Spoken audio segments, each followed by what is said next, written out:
Сайн байна уу, би хөтлөгч Лара байна. За энэ удаагийн дугаар маань хар тамхи сэтгцэд нөлөөлөх хэм бэлтгэлийн донтолтын талаар ярилцгаар сэтгэл зүйч Алтан гэрэлтэйгээ ярилцгаар урьсан байгаа. Таны ирсэн маш баярлалаа. Баярлалаа. Ер нь Монгол улсын хэмжээнд одоо энэ сэтгцэд нөлөөлөх хэм бэлтгэлд масуурлах тий одоо кейсүүд хэрэг гарч байна. Хэрэг байна. Яг гоо ер нь сүүлийн үед ихсэн гэхээсээ илүү залуучсан байгаад байгаа. Яг ингээд нөгөө тоо брендуудыг хараад ахаар бол жил болгон энэ олдтой холбоотой гэмт хэрэгүүд ч байд юм уу, хэрэгэлдсэн тохиолдлууд ч байд юм уу өсөлттэй байгаа. Сүүлийн үед болохоор илүү залуужих гэдэг утгаараа 16-аас 25 насны өсвөр насны голцоо хүүхдүүд нь шүү дээ. Илүү хэрэгжилж байгаа гэсэн энэ тоо баримт гараад ирсэн байна. 16 нас гэдэг чинь тэр мэдээж тэр одоо сэтгцэд нөлөөлөх бодис те тэр юм бэлтгэлийг авахын тулд чинь санхүүгийн товд тодорхой хэмжээний те ингээд боломжтой чадвартай ч юм уу бас нэг тийм шаардлагатай шаардлага одоо болоо шүү дээ. Тэг яагаад ингэ 16-аас эхлээд ингээд тэр одоо худалдаж аваад ч юм уу тэр боломж нь үүсээд энэ эсвэл энэ бодисны төрөл нь арай өөр болцоод байна уу? Тийм нийтлэг болцоод байна уу? Хар тамхи сэтгцэд нөлөөлөх юм бэлтгэл гэл ярихар чинь амар үнэтэй дааж давшгүй баян хүмүүсийн хэрэглээ эсвэл ингээд нөө эрхэндээ хатсан жаргалдаа ташуурсан ч үгүй юм уу ийм хүмүүс хэрэглэдэг гэж ойлгоод өгдөг. Гэтэ энэ зүйл маань яг хөө сүүлийн жилийн өдөрт бол нөө хэрэглээ нь ингээд сэтгцэд нөлөөлөх юм бэлтгэл гэдэг утгаараа нэлээд тэлцэн дээрэс нь олж авах дээрээс ингээд нийлүүлэлт нь борлуулалт нь өндөр болоод ирэнгүүт нь үний хувьд харьцангуй буурсан байгаа. Гэхдээ энэ өсвөр насныхан холбогдоод байна гэдэг бол хамгийн аюултай тал нь юу вэ гэхээр нөгөө хүмүүс ч ингээл арх согтуурлахунтай 21 наснаас дээш хэрэглэх хэрэгтэй гэдэг хуулиараа заагаад өгсөн байдаг шүү дээ. Үүнтэй адилхан энэ зүйлийг хэрэглэх ёсгүй ч гэсэн 16 настай буюу одоо ингээд хууны төлөвчлөлийн хувьд бол бүрэн дүүрэн төлөвч амжаагүй сэтгэл зүйн хувьд тархины эдисийн хувьд ч байт юм уу ингээд бүрэн төлжөөгүй боловсроогүй үедээ хэрэгжилж байгаа тохиолдолд бол энэнийх нь хорвоо чармар нь маш өндөр байхаас гадна энэ донтолт гэдэг утгаараа энэ донтолтын дараа нь эдгэрэх үйл явц нь удаан байдаг. Донтолтод хурдан автдаг гэсэн. Тэгэхээр энэ нэлийн аюултай байдалтай болгодог. Ер нь юм донтох магадлал өндөр тийм хүмүүс гэж байдгүй ямарваа нэгэн зүйл. Ямар хүмүүсийн ер нь ямар төрлийн хүмүүс гэдэг юм уу те бие физиологийн хувьд эсвэл сэтгэл санааны хувьд ямар хүмүүсийн албай зүйлд ингэ донтоод одоо бүр нэг гүнзгий ингэ ороод идэв. Тэр нэг Америкт хийсэн судалгаа байдаг л та. Архины хамааралтай хүмүүс төр хийсэн судалгааг хараад одоо өс төрсөн орчны судлаад үзсэн чинь 96% нь бол дандаа донтолтой гэр бүл юм уу эсвэл хүчирхийлэлтэй гэр бүл төссөн юм тохиолдлууд байдаг. Тэгэхээр тухайн хүмүүс бол нөгөө хүчирхийлэлтэй, үл хайхрлын хүчирхийлэлтэй, бие махбодын хүчирхийлэлтэй, эсвэл донтолтой ийм гэрэлд өсөж байгаа хүүхдүүд сэтгэл зүйн хувьд болохоор өөрийгөө барих, өөрийгөө хянах ийм төлөвшөл бол дутуу өгснөөс бол энэ донтох магадлал нь бол өөр өдөг. Гэхдээ хүн болгон адилхан биш. Тухайн хувийнхээ онцлогоос нь хамаарна, сэтгэл зүйн одоо чадамжаас нь хамаарна. Инээс хамаарат бол донтох магадлал нь арай илүү жоохон өндөр байдаг гэсэн. Түрүүний хоёрын ярианд бас дуртагцсан өсвөр насны за тэгээд энэ одоо донтолттой те хүүхдүүд донд эцсийн салсан бас маш их байна гэдэг. Бүрэн бүтэн гэр бүлтэй хүүхдүүд байдгүй гэдэг жисэн шүү дээ. Тэгэхээр энэ гэр бүлийн салалт бас бүр сүултээ бүр ингээд үр хүүхд нь масруулах бодсон донтох хэмжээний тийм яхтар нөлөө авчираад байна гэдэг л бүр сая би шоконд орсолтоо сонсоод хоёр хүн салдаг те хэрэлдээл тухайд муудалцаад хоёр тишээ олол өнгөрдөг. За тэгэл нэг хүүхдэд тухайд аргалаа за ээж агаад авах уу аавгаад авах уу гэл ингээл амьдарч л байгаа гэж бодсон чинь нөө хүүхд нь ингээ бүр донтох хэмжээний тийм болцсон. Гэр бүл салт гэдэг зүйл чинь өөрөө хоёр хүн нэг нэгнээсээ холдоод болчихж байгаа юм асуудал биш үү? Тэрний цаана бол маш их үр дагавар байгаа. Гэхдээ салалт зөв буруу гэхээсээ илүү энэ салсан тохиолдолд нь одоо үнэхээр хүүхэд нь сайнаар нөлөөлсөн юм уу, муугар нөлөөлсөн юм уу гэдэг нь бол хамаарна. Байнгын түрүүний ярьдаг шиг ингээд хүчирхийлэлтэй, донтолтой ийм гэр бүлд үл хайхралтай гэр бүлд өсөж байгаа хүүхэд бас салсан гэр бүлээс илүү ийм нөгөө хохирлыг бас амсч иж болно. Нөгөө талаасаа салт нь нөгөө тухайд ямар мэдрэмж төрдөг вэ гэхээр ингээд хахлын мэдрэмж гэсэн үг. Тэгэхээр хахлыг дагсан маш их эргэлзээ, тэнэгэлзээ одоо би хаягдсан, орхигдсон, аав ээжтэй хэрэггүй ч үт юм уу ийм бодол төрсэн тохиолдлууд. Эсвэл салсан ч гэсэн ингээд өөр хүүхдээ айтайгаа аваад явж байгаа бас гэр бүлүүд маш их байдаг тийм. Та бүхний өнөөдөр маргааш бүрт бид хамт орших болно. New Origin. Өсвөр насны хүүхдүүд ер нь яг яагаад илүү одоо хүртэмтгий байгаад сошиал орчинч байт юм уу, телевизэрч байт юм уу, гарч байгаа контент, кино энэ бүгд нь бол яг хуу зарим нь бол ингээд юу байгаа энэ хар тамхи юм хэрэглээч байт юм уу, энийг маш их сурчилсан өөгшүүлсэн одоо ийм байдалтай юмуд бол хяналтгүйгээр орж ирдэг. Нөгөө талаас нь нөгөө хэрэгэл сонсож байгаа дуу хөгжим соёлын арга энэ зүйлүүд нь бол за энэ дуу хөгжмийг сонирхож байгаа ийм хүн бол заавалчгүй хэрэгжилж үзсэн байх хэрэгтэй юм байна. Энийг хэрэгжилж үзснээрээ би энэ хүмүүсийн ингээ авч ирсэн мэдрэмжээ авахаараа энэ хүнийг энэ одоо дууг илүү сайн ойлгомж гэдэг юм уу. Ийм худлаасаа нэгнийг даган дуурах байдлаар бол хэрэглээд дээрэс нь одоо нэг донтогч хүний ард нь 20 одоо хүнийг оруулдаг гэсэн ийм судалгаа байдаг байхгүй юу. Тэгэхээр нэг хүн ингээд донтогч болсон байгаа тохиолдолд эргэн тойрныхоо дундч ороод 20 хүнийг ингээд оруулцдаг гэсэн үг. Манай эмнэлгийн хувьд бол ингээл гадуур энэ хэрэгжилжсэн, ярьжсэн хэрэгэлдэг хүмүүстэй ингээд уулзаа явахаар бол танихгүй ингээд 5 хүн цуглуулхад 3 нь нэгнийгаа ингээд оруулсан юм тохиолдод бас байжсэн. Нэг нь нөгөөдгөө оруулсан, нөгөөх нь болохоор найз залуу нь оруулсан. Гэхдээ найз залуугийн тэн суужсан нэг нь оруулсан ч үгүй юм. Тэгэхээр нөгөө Монгол улсны жижигхэн гэдэг утгаараа ингээд хүрээлэн тэлээд ингээд явчихдаг. Ийм тохиолдол бас байгаад. За өсвөр насндаа ингээд нэг ийм зүйл донтцсон. За тэгээ ингээд магадгүй ч удаандаа мэдээж явсаар хагаад нэг тархинд бас нөлөө үзүүлдэг бах те. Ер нь ямар тархинд ийм гаж нөлөө үзүүлэх үү? Энэ болохоор нөгөө сэтгэл зүйд болон нийгмийн хэв маяг болон тухайны одоо тархины бие физиологийн өөрчлөлтүүд бол маш их нөлөө үзүүлж байгаа. Зөвхөн тархинд гэхэд бол төв мэдрэлийн эргэтэн систем, тархины одоо үйл ажиллагааг бол алт улснараа яг шизофрен гэж яриад байдیں۔ Шизофрен бол төс эмгэгүүдийг бол ингээд хийм харах, сонсох, ой санамж алдагдах ч байт юм уу. Иймэрхүү шинж тэмдгүүдийг бол үзүүлдэг гэж үзээд идэг. Гэтэ нөгөө шизофрен ч өөрөө нөгөө төрөлхөн гэдэг утгаараа энийг бол хүмүүс маш их судалгаа байдаг. Зөвхөн одоо биднээс ярьдаг нөгөө органик гаралтай үүсгэл ярьдаг шүү дээ. Энэ бодисын хувьд ингээд судалгаа хараад үзэхэд бол хэрэгэлдэггүй хоёр хүний хувьд бол хэрэгэлдэг хүн нь одоо 4 дахин шизофрен төсөлт ийм шинж тэмдэг үзүүлэх нөлөө нь өндөр байсан гэж гарч ирээд байгаа. Тэгэхээр хамгийн одоо параноид буюу одоо ингээд өөрийгөө дагаж байна, мөрдөж байна гэсэн ийм эмгэгч байт юм уу. Иймэрхүү байдлаар бол нөгөө тархины эдэсэнд нөлөөснөөрөө нэг одоо энэ нь одоо ингээд нөлөөлсөн тохиолдолд бол эдгэршгүй өвчин гэж үздэг. Тэгэхээр сүүлийн үед гарч байгаа дэлгэрж байгаа энэ бодис бол шууд нэг удаа хэрэглэхэд тэр хүн дээр ингээд хурцаар нөлөөлдөг. Тухайн хүний мэдрэг байдлаасаа болоод нэг удаа хэрэглэхээр шууд энэ одоо шизофрен солионы одоо төсөлт шинж тэмдгүүд илрээ гарч идэг иймэрхүү байдалтай болоод ирсэн. Ер нь энэ эмчилгээ хэр үр дүнтэй болдгоо хэдэн одоо хэр их хүмүүс нь гарч чаддаг уу те. Энэ шийдвэрийг ер нь гаргах мэдээж бас тухайн хүний хувьд бол бас нэлээд л хугацаа шаарддаг те ингээл зүтгэл шаарддаг. Гэр бүл хамаатан сад найз нөхдийн хувьд бол бас зэрэгцээлд ингээл зүтгэл явах шаардлага гардаг л ах л та. Тэр нөгөө Америкийн нэгдсэн улсад ингээд судалгаа хараад хад бол нийт одоо хар тамхины донтолтой хүмүүсийн 10-аас 15% нэмлэгийн үйлчлэгээ авдаг. Тэрнээс бол 5% гарч чаддаг гэсэн ийм судалгаа байдаг.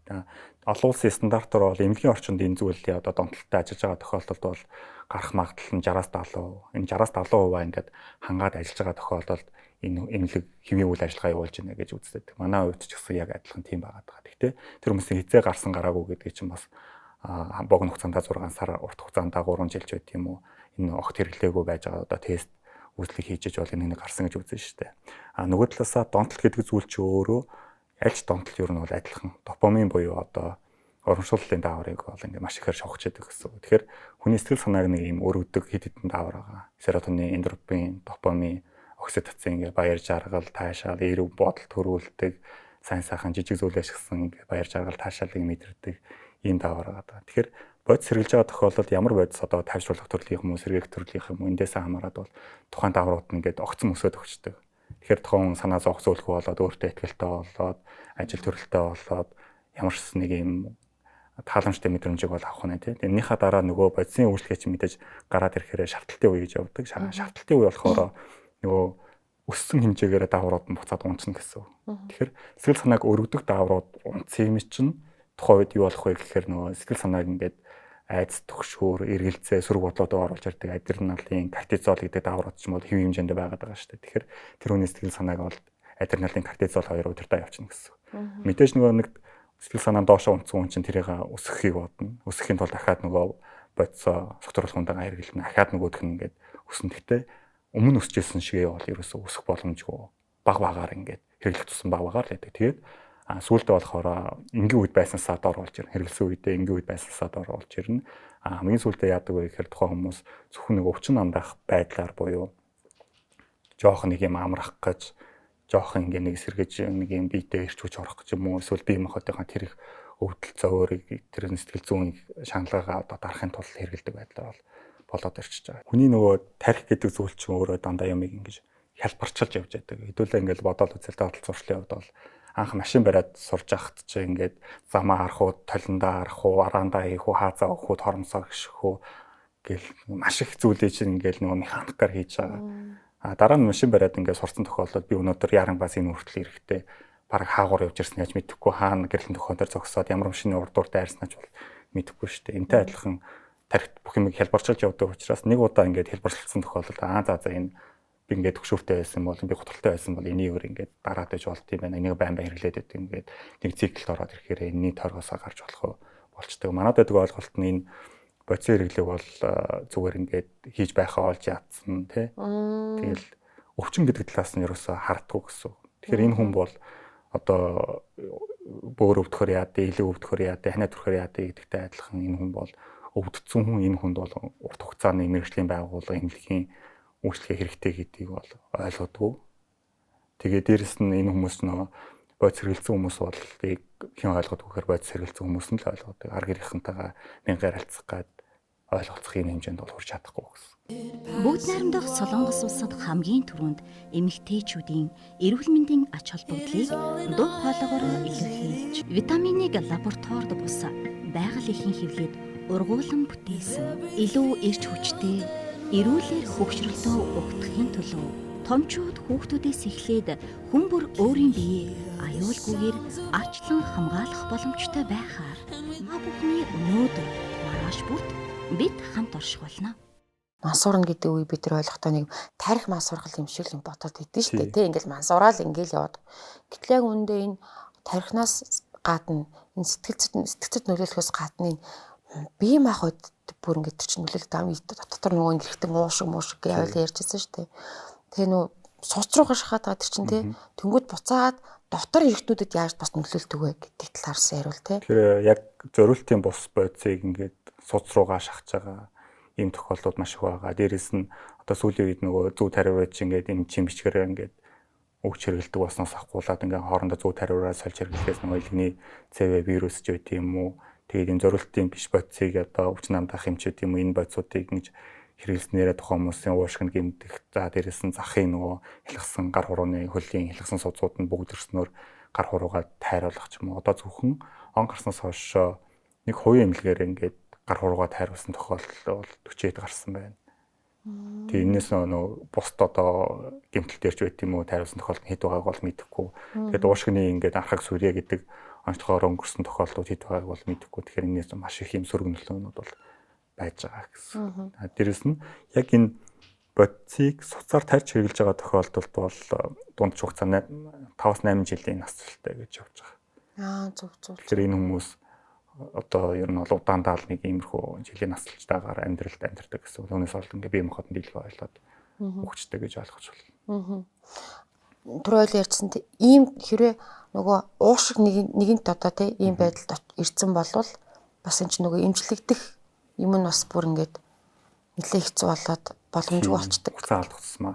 Манайхан яадаг гэхээр ер нь аль ч тохиолдолд хугацаа алдсан тохиолдол ирдэг. Нөгөө гэр бүлийнхнээс юм хаалттай байдаг айж ицсэн юм мэдрэмжээсээ болоод дээрэс нь нөгөө хууль эрх зүйн бас зохицуулт байгаа. За энийг хэрэгэлсэн энэ мэдчихэл юм бол барьж аваад ингээд шоронд хийждэг ч байт юм уу. Мэдээж бол яг хуулийн санкцууд байгаа ч гэсэн сайн дураараа ингээд эмнэлгийн байгууллага хандах ч байт юм уу. Хар тамхитай тэмцэх хэлцэл хандах ч байт юм уу. Энэ зүйлүүд нь ялангуурлах зарчмаар бол нээлттэй байдаг хүн болгон.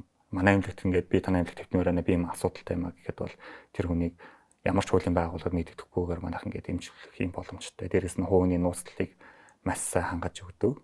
Тэгээ бүх одоо ажиллаж байгаа ажилчид нь бол гэрээ агуулж ажилтдаг. Зөвлөгөө өгсөн ч гэсэн ингээд гэрээ агуулад ингээд ажиллаж байдаг. Тэгэхээр хамгийн гол чухал зүйл бол цаг хугацаа алдахгүй байх нь хамгийн чухал. Сэтгэл зүйн зөвлөгөө эмчилгээний хувьд бол олон улсын стандарт нь бол энэ сэтгцэн эмгэгтэй буюу тулгамдсан байдалтай хүмүүст бол нэг юм 40 удаагийн зөвлөгөө хэрэгтэй гэж үздэг. Тэгэхээр 40 удаа гэдэг бол 7 хоногт нэг удаа ингээд сэтгэл зүйн зөвлөгөө аваа явахад бол 1-2 жилийн хугацаа болж ирж штэ. Тэгэхээр энийг биднээс нөгөө жоохон ингээд хөнгөвчлөх, түргэсэх зорилгоор бол сэтгэл заслын эмчилгээ байдаг гэсэн бол манайх болгороо сэтгэл зүйчин. Тэгээд сэтгэл засалчтай тусдаа. Тэгэхээр иймэрхүү байдлаар ингээд 7 хоногт нэг удаа сэтгэл зүйчтэйгээ уулзаад, сэтгэл засалчтайгаа уулзаад Тэгээ хамгийн гол нь яг хэвтэж байгаа хүмүүс бас нөгөө хэрэгэлдэг гэхээсээ илүү хэрэгжилж байгаа болцсон хүмүүс бас тодорхой тоог бас эзэлдэг. Тэр хүмүүс нэг гайхаж байгаа хэрэглэхээ болцсон нь яагаад танаа хэлэгдэхтэй байгаа юм гээд. Тэр хүмүүс нэг бол архины хамааралтай болсон байдаг. Эсвэл бүр клиник төвшний сэтгэл готролтой болсон байна. Яг үнэ. Энэ бас те одоо нэг готрол ч юм уу нэг донтол нөгөө юм аа ингээд барах, солих иймэрхүү байлаа. Та бүхний өнөөдөр маргааш бүрт бид хамт орших болно. New Origin. Буцаад нэг мансуурч хүний ард байгаа ар гэрийнхэн бас давхар ингээд дарамт хохирол тийм юмд өгдөд идэг байгаа байхгүй юу. Тэнгүүд энэ чинь гэр бүлэрээ уг нь бол ингээд те бөөндөө ингээд шийдэх ёстой шүү дээ. Гэтэл чи бас энэ нөгөө хүмүүстэй бас айгүй ингээд юм байдаг учраас зарим нэг хүмүүс бүр хайчтай юм шүү. Яшиг наадхантай ч одоо ингээд тахтай яа тийм ингээд ингээ аячдаг.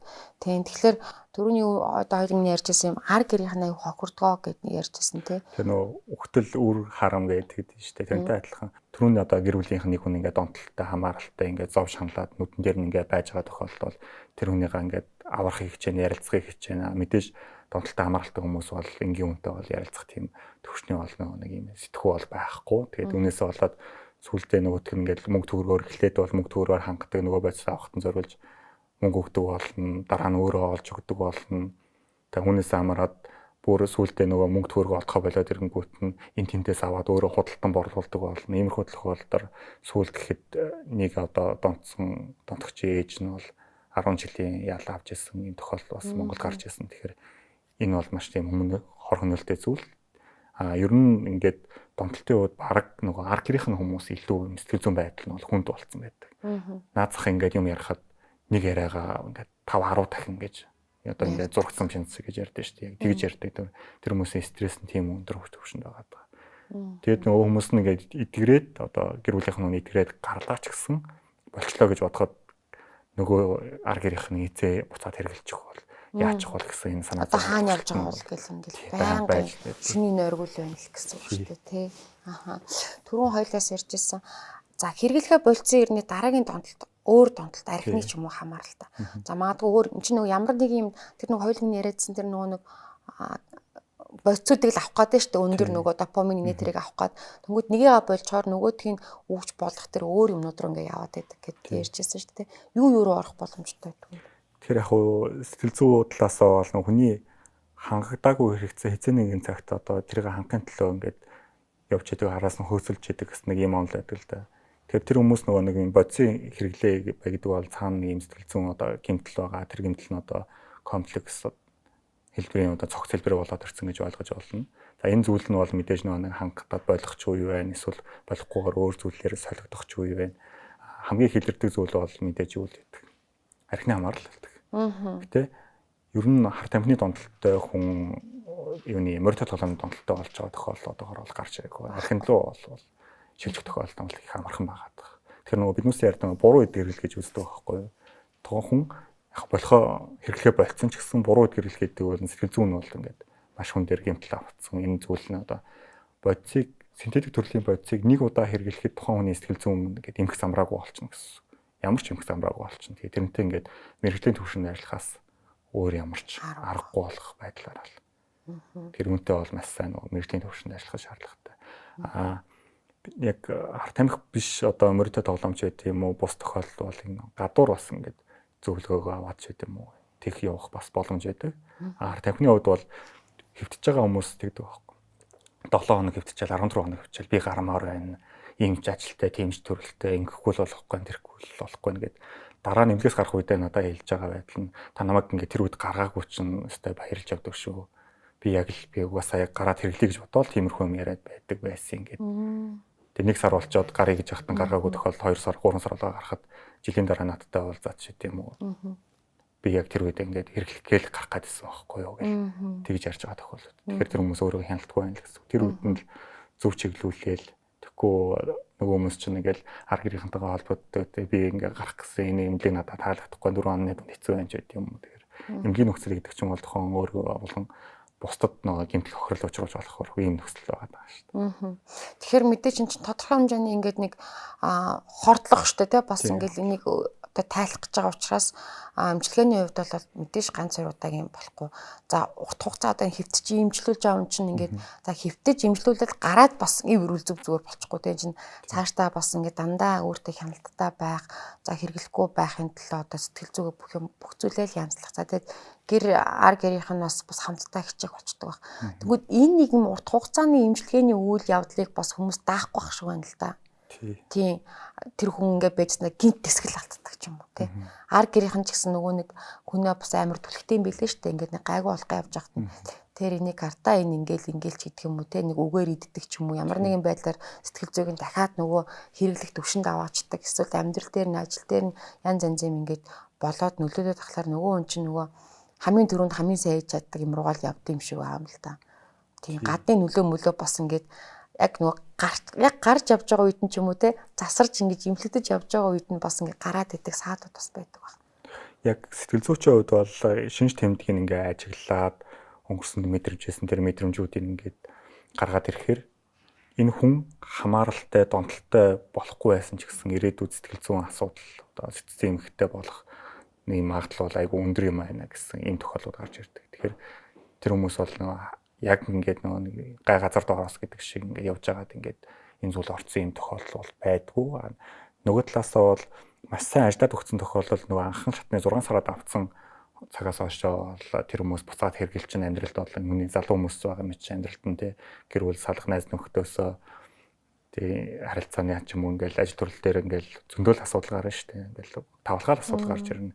Энтэй холбоотойгоор бол ямар ч асуудал болсон тэр зүйлийг даваад туулаад гараад ирэх боломжтой. Харин түрүүнд нөгөө хоёр ярьжсэн ямар хүмүүс хэрэглээд байна гэдэг. Тэгэхээр ихэнхдээ өөрийн гэсэн бие даан шийдвэр гаргах чадваргүй хүмүүс хэрэглэдэг.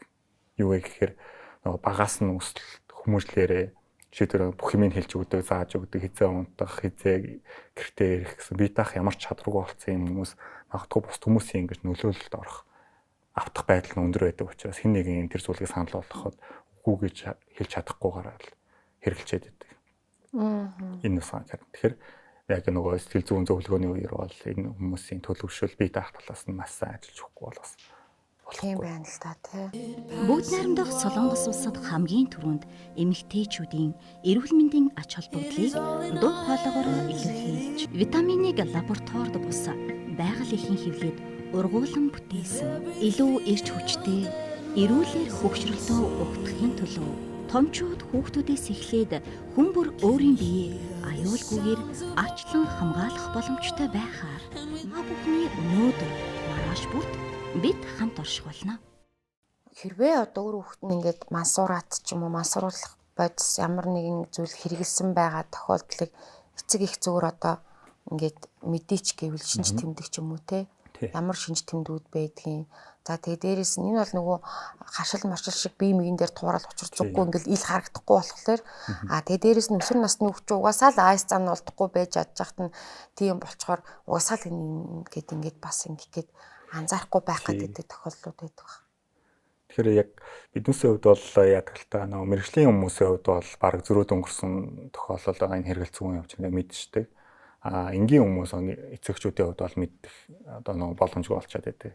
Тэгэхээр хамгийн түрүүнд бол мэдээж нөгөө одоо бизнес нь янз бүрийн нэг юм өвс урмгал их өнөр үнэрч гэнэ үү тэрийг дарах гэж хурц үнэртэй бас төрөгч гэнэ үү. За цүнх байна, карма байна, энэ тэсэн зүү тариур шприц мэдхгүй энэ тариа бодис өвс урмгал гарч ирж гэнэ үү гэдэг талаас нь нөгөө талаас нь бүх зүйлээ одоо нууж хаах болсон гэдэг. Хинтээ ярьж байгаа, хинтээ уулзж байгаа машин тэрэг барьдаг бол ядчил ингээл ойр орхон машин тэрэгнийхаа дугаарыг сольдогч байд юм уу. Иймэрхүү байдлаас нь мөнгө төрөний маш их асуудалд орцсон, өрөнд орцсон иймэрхүү байгаа тохиолдол бас ингээд хардах сэрдэх юм мэдрэмж төрж магадгүй. Нөгөө талаас бол нөгөө хаалттай дотгошоогоо байсан хүүхэд нь илүү гадагшаага болоо яриа өрөөтэй болж ирэх. Эсвэл яриа өрөөтэй илэн долонгүй нээлттэй байсан хүүхдний дотгошоогоо олж ирэх. Иймэрхүү байдал хандлагаараа дээрээс нь амьдралын хэм маягийн тулд нөгөө дуртай байсан хийдэг байсан зүйлээ хийх ойлгох, ажил төрлөөсөө гарах, хичээл номонд явах дургу болох, спорт урлагаар хичээлдэг байсан бол тэрийг хийх ойлгох. Эсвэл хит их унтах, хит бага унтах, хит бага идэх ч үгүй юм уу ингээд харилцан хөдөлгөөний нэг юм өөр байдлуудыг гаргаад байгаа. Балансгүй болол. Тийм огцон ширүүн айс зантай, түргэн ууртай болох ч үгүй юм. Энэ бүгдээс нь бас ажиглаад тэгээд мэрэгжлийн байгууллагад бол ямар нэгэн байдлаар цэжид төрсөн бол мэрэгжлийн байгууллага манай төвдөж байд юм уу. Дээрээс нь гадуур бас сүүлийн үед нөгөө яадаг болсон. Тест бас зүгээр зардаг болсон байл. За. Тэгээд тэр тестийг бол зүгээр нөгөө жимсний тест шалгаж байгаа юм шиг нэг юм 10 г шээсээ хийгээл тэгээд гараад ирдэг. Гэхдээ тестээ бас маш зөв сонгох хэрэгтэй. Ягаад тэгэхээр бодис гэдэг зүйл чи өөрөө нэг орс найрлагын өөрчлөлт юм бол тэр тестнээр гарахаа болчдөг. Тэгэхээр нөгөө тест маш их ингээл хувьсан өөрчлөгдөөл явж байдаг. Бодис хувьсан өөрчлөлт явж байдаг. Тэгээд нэг нэгнийгээ хөөгөл явж байдаг гэсэн. Тэгэхээр хамгийн сүүлийн одоо бодисуудыг илрүүлж чадах тийм тестүүдийг бол гадуур бол бас зүгээр зардаг болцоо ажиглагдчих. Тэгэд энэ өсвөр насны хүүхдүүдийн тунд яаж энэ зүйл дэлгэрээд байгаа вэ? Хэрхэн түгээд байгаа вэ гэдэг л асуудал байгаа тань л та. Мэдээж одоо төрчин түрүү хоёлаа ярьсан шүү дээ. Энэ бол нэг амар тийм бас нэг мөнтэй юм бол бодоо биш болсон тий. Тийм биш болсон. Тэгтэл эн чинь бас нэг нууцаар авдаг зүгээр дэлгүүр дээр очиод идчихдэг юм биш учраас тодорхой хэмжээнд хоорондоо нэг community үүсгэж ингээд нууц мууцаар түгээдэг зардаг мардаг ч юм уу нэг тийм юм болцоод байгаа санагдаад байгаа байхгүй надаа нэг юм олж авдаг арга маргат мэдгүй одоо яадаг чинь те нэг тийм. Тэгэхээр нөгөө Монгол Улсын хуулиараа нөгөө яаж олж авах хэрэглэхийг нь бол ингээд сурчлах бол юм боломжгүй. Гэхдээ өсвөр насны хүүхдүүд бол мэдээ сошиал орчинд бол ингээд идэвхтэй байгаа. Хин нэг найз нөхдөсөө сонссон нэршлийгч гэдэг юм уу. Надад ирсэн тохиолдол бол найзаасаа нэрийг сонсоод тэгээд ингээд хайлт хийж байгаад ингээд олоод өөрөө хэрэгэлцсэн нэг тохиолдол байсан. А нөгөө тохиолдол нь болохоор бас нэг найзуудаасаа нэрийг сонсонгуудаа бас ахаад ингээд зааварчлах ингээд бүх юм ингээд олоод ингээд хэрэгэлцсэн тохиолдол байсан. Тэгэхээр энэ дээр бол нөгөө хин ч гэсэн олох боломжтой. Гэхдээ мэдээж энийг нөгөө хуулийн хариуцлага гэдэг бол хүн болгонд бол адилхан өөрчлөн гэдгийг бол мэдж авах хэрэгтэй л. Би нэг YouTube дээр тийм сонсоод тэгээ бүр үнэхээр орж шалгасан чинь бэд юм билээ л те. Нөгөө ингээд гэрээ аргаар хэрхэн мансууруулах бодис хийх вэ? Баг тиймэрхүү ингээд юм заацсан байгаа байхгүй гадны бичлэгүүд тэнгууд ингээд бокс сав маун одоо коммент ингээд одоо бүр 9 шидийн бодис ингээд холжтой юм билээ. Тэгээ би бодож ийм бодисуудыг холжоод инэмгээр мансуурна гэдэг чинь энэ хүний бие эртэнс тийм те. Тэгээ мэдээж ийм амар өндөр хэмжээний чинь мэдээж угаалгын цэвэрлэгээний тэр чинь амар л өндөр дооцтой л одоо бүр ингээд юм одоо төлөгцсөн юм арилгаж байгаа тэр шингэнээр хүртэл ингэж штэ тэ. Тэгэхээр буцаад энэ хүн нэг ингээд хэрэгжүүл ийшээ угаасаа орч чаддгүй мэн гэж би бодчихсон. Тэгээд тэгсээр нэ тэр бичлэгүүдийг яагаад устгадгүй юм те? Яагаад тэгж болдгүй юм? Магадгүй улс их орны хэмжээнд тэр кибер гэмтэрч юм уу тэр ингээд захим сүлжээ мүлжээний газар иймэрхүү юм дээр хяналттай байгаад иймэрхүү юмыг одоо Монгол талаас нь үүсэх боломжгүй болгодог ч юм уу те? Ийм мэдээлэл авах боломжгүй энэ тэр ингээд тим юм дээр жоохон ингээд сул ажиллаад байгаа юм шиг санагдаад байдгийг надаа. Тэгэхээр яг нөгөө юм хуулийн хүрээний мэрэгжлийн хүмүүстэй ингээд яриаж үзэхээр бол тэндээс ойлгосон зүйл юу вэ гэхээр юу юм бэ лээ. Энэ зүйлийг ингээд орд тас байхгүй болгоно гэж одоо байхгүй болгосон улс үндэстэн ч гэж угаасаа байдгүй юм байл. Гэхдээ тодорхой хэмжээний хяналт тавьдаг, энэ тэр нь цензур тавьдаг, багасгадаг, нөлөөлдөг ийм л юм байдаг. Дээрээс нь хуулийн цорхог маш ихээр ашигладаг гэж надаа нэг хүн ярьжсэн. Яадаг гэхээр хин нэгнээс ингээд зарж борлуулж байгаа бодис гараад иршлээ гэж бодъё тийм. Ямар бодис мэддэхгүй. Тэгэхээр шүүхийн шинжилгээнд явуулахаар 21 хоногийн дотор ингээд хариу гардаг. Тэр хоёрын хооронд бол нөгөө тухайн шижигдэн гэдэг байдлаар бол одоо хилийн хориг мориг бол тавьдгүй. Тэгээд тэнгуут чинь нөгөөт чинь ингээд урт нь энэ Монгол оронд ингээд худалдан борлуулагч байсан бол гадагшаа гарангуут нийлүүлэгч болоод хувирчдагч байт юм уу. Иймэрхүү тохиолдлууд маш их байдаг. Тэгэхээр энэ болгон дээр хяналт тавиал ингээл явж авахгүй бол бас болтгүй юм байна. Одоо найхтар гэмт тэргүүд гараад байж тэтэ өсвөр насны хүүхдүүд энэ дотор хүртэл одоо хар тамхи мансууруулах бодис хэрэгэлсэн хүүхдүүд байх боломжтой баг тий. Эрүүл хүн бол ийм юм хийх боломжгүй. Өөрөөр хэлбэл ер нь хүүхдүүд ч юм уу залуучууд мансуурч хаад энэ гэмт хэрэгт хүртэх үйлдэх ч юм хохирогч болох тэмдэглүүд бас байдаг бах тий. Хамгийн түрүүнд ер нь бол угаасаа нөгөө хэрэглэн гэдэг чинь өөрөө гэмт хэрэг. Тэгээд энийг далдлах нуух зорилгоор бол одоо нэг тохиолдол бол яасан байгаа байхгүй юу? Найзтайгаа зүгээр явж байгаад нэг хүнтэй уулзчаад хэрэггээд орсон чинь тэнд ингээд 2 3 хүүхэд нийлцсэн ингээд хэрэгжилжсэн байгаа байхгүй. Тэгээ хэрэгжилжсэн чинь өчөө одоо харцсан юм чинь биднээсээ айгүй бол ингээд бариад өгчин чи одоо өөрөө хэрэглэгээд хэрэглүүлээ нөгөө хүүхэд нь донтолт болцсон. Ийм тохиолдол байгаа байхгүй. Тэгэхээр энэс сан маш их нөгөө гэмт хэрэг одоо хамгийн наад захын бие үнэлэлтээс авахгуулаад ялангуяа нөө эмэгтэй хүмүүс ч ингээд бодис олохын тулд биеийг үнэлүүлдэгч байд тийм үү. Иймэрхүү байдлаар нөө барьцаалах арга хэмжээ авч штэ. Иймэрхүү байдлыг энтэргүүд маш их холбогдож байгаа. Дээрэс нь одоо сүүлийн үед нэг төрлийн эм бодисыг одоо ингээд жортой өгдөг болсон соошоо эмийн сан дээр эмцсэн, эмийн санчийг зодсон ч юм уу. Иймэрхүү тохиолдлууд маш их байгаа. Одоо нийгэмд болж байгаа тийм нэг одоо сэрц сэлгэм амар гэмтэргүүд байна штэ. Хүнээс байж болохгүй гарч байгаа энэ хэрэгүүдийн бас баггүй хувийг бол дандаа юм мансурдсан үедээ хийцэн ийм гэмтэргүүд бас байдаг. Дээрээс нь одоо нөгөө тэр чинь ямар ч имэлгийн биш орчинд хийж байгаа учраас тэр дооцог хитүүлэх ч юм уу те гинт ингээд одоо тэл анхны баг сонирхож үзэж байгаа да амиа алдсан ч юм уу тийм тохиолдол бас айгүй байгаад тах шүү юм. Энэ төрлийн бодис сэргэлж байгаад надтай нэг 21 настай залуу уулзж ирсэн. Тэгсэн чинь тэр залуу ярьж байгаагаар бол тэгж байгаа аахгүй. Манай хоёр найз бол нэг нь 12 3 настай байхдаа хэрглэж байгаад яагаад хэрэгсэн үедээ муужирч унахтаа дээвэр дээрээс унаад өнгөрцөн гэж ярьж байгаа. Нөгөө тохиолдолд яасан гэсэн чинь хэрглэж байгаад уушг нь хаагдаад өнгөрцөн гэж байгаа. Шууд газар дээрээ. Тэгэхээр тэр залуугийн ярьж байгаа одоо бол ингээд би бол гарна. Би одоо ингээд шийдсэн байгаа.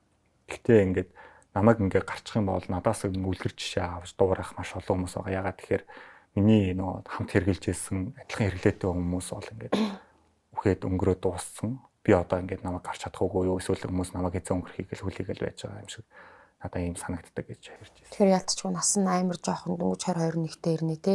Хамт хэрглэжсэн хүмүүс нь л хэдий өнгөрцөн ингээд ингэж нэгтгэж. Анх хэрэглэсэн шаш одоо ингээд 9-10 жил бол хэрэглэсэн байна шүү дээ.